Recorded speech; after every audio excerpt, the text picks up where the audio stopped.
اکثر لا حاصل کا درد تمہاری زندگی کا روگ بن کر تمہیں مایوسی کی گہری کھایوں میں دھکیل دیتا ہے۔ صبر کا بندھن ٹوٹ کر سوالات کی الجھنوں میں تمہیں بے صبر بنا دیتا ہے، اور پھر تمہیں معمول کی حقیقت کو نہ سمجھنے کی وجہ سے شک میں پڑ جاتے ہو، اور تم جان نہیں پاتے جن چیزوں کے حاصل کے لیے تم دن رات دعا کر رہے ہو، تہجد کے سجدے میں روتے ہو، گڑ گڑاتے ہو، رب کو منانے کے لیے آنسو بہاتے ہو، اور اپنی من پسند چیز حاصل کرنے کے لیے ہر ممکن تدبیر کر لیتے ہو، مگر پھر بھی خالی ہاتھ رہ جاتے ہو۔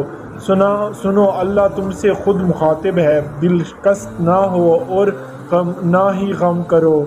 اللہ ساری باتیں سنتا ہے اور نہایت باخبر ہے۔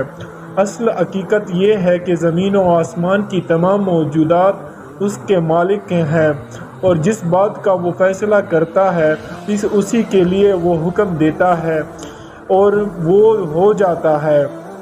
میں جانتا ہوں کہ کچھ چیزیں ہماری ہٹ کر ہو رہی ہوتی ہیں، کچھ جلن پڑتی ہے، کچھ چھوڑنا پڑتا ہے۔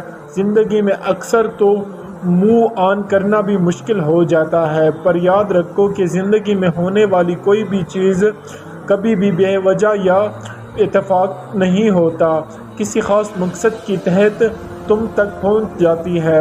جان رکھو، ذرا ذرا کی پیدائش میں ایک گہری مقصد پایا جاتا ہے، ایک معرفت چھپا جو ہوتا ہے۔ اس کی مثال خضر علیہ السلام کے اس واقعے سے لے لیا ہے کہ جب ایک بہترین اور ایک خوبصورت کشتی میں سرخ کر کے اس کی بے عیاب کشتی کو عیاب دار بنا دیا۔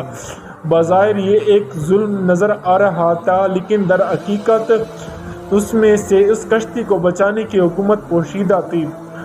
واقعہ یہ ہے کہ تمہارے رب غیر محسوس تدبیروں سے اپنی معیشت پوری کرتا ہے۔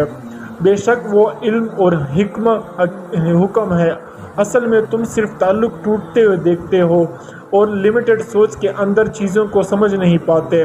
سورہ بقرہ میں اللہ خود فرماتا ہے، شاید ہو سکتا ہے کہ تم کسی چیز سے محبت کرتے ہو، تم کسی چیز کو اپنے لیے اچھا سمجھتے ہو، لیکن وہ تمہارے لیے اچھی نہ ہو، اور ہو سکتا ہے تم کسی چیز کو اپنے لیے کسی چیز کو برا سمجھتے ہو، لیکن وہ اصل میں تمہارے لیے برا نہ ہو۔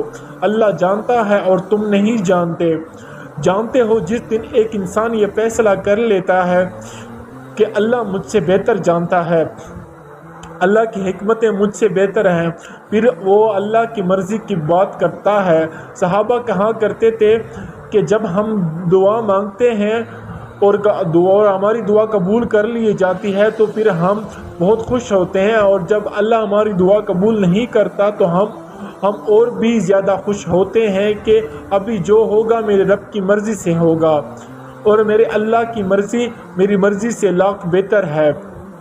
جانتے ہو اللہ تمہیں تمہاری ماں سے زیادہ چاہتا ہے، تو ایسا کیسے ہو سکتا ہے کہ اللہ تمہارے ساتھ وہ معمول کرے جو تمہارے لیے برا ہو؟ یہ بھی تو ہو سکتا ہے کہ جن دروازوں کے کھلنے میں تمہیں شدت سے انتظار ہو سکتا ہے وہ اتنے کھوکھلا ہو کہ کھلتے ہی ٹوٹ جائیں۔ اللہ نہ کرے کوئی اس سے بڑی لاس تمہاری لائف کا ہو جائے۔ تم ان چیزوں کا غم نہ کرو ہرگز جو تمہیں حاصل نہیں ہے۔ سورہ بقرہ میں اللہ خود فرماتا ہے، عین ممکن ہے جو چیز تمہیں پسند ہو وہ تمہارے حق میں بری ہو۔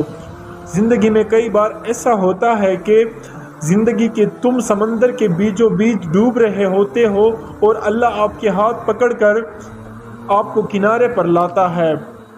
وقتی طور پر تم روتے ہو، ریگریٹ ہوتے ہو، پیچھے مڑ مڑ کر دیکھتے ہو، واپس جانے کا تصور کرتے ہو، لیکن اللہ تمہیں یہ احساس دلوانے چاہتا ہے کہ تم غلط ٹریک پر ہو، اور یہ دروازہ صرف اس لیے بند پڑا ہے کیونکہ اس کے پیچھے کچھ پوشیدہ حقیقت ہے جو ظاہر طور پر تمہیں متاثر کر رہا ہے۔ اللہ کی مصلحت اس وقت سمجھ نہیں آتی، لیکن کچھ ہی وقت میں اس کی مصلحت کو پوری انداز ہو جاتا ہے۔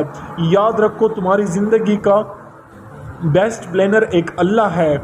تمہیں کون سی چیز کب چاہیے اور کب دینی ہے، اور اس کا بہترین حکمت عملی کرنے والا اللہ فرماتا ہے ایک منصوبہ تم بناتے ہو اور اللہ بہترین منصوبہ ساز ہے۔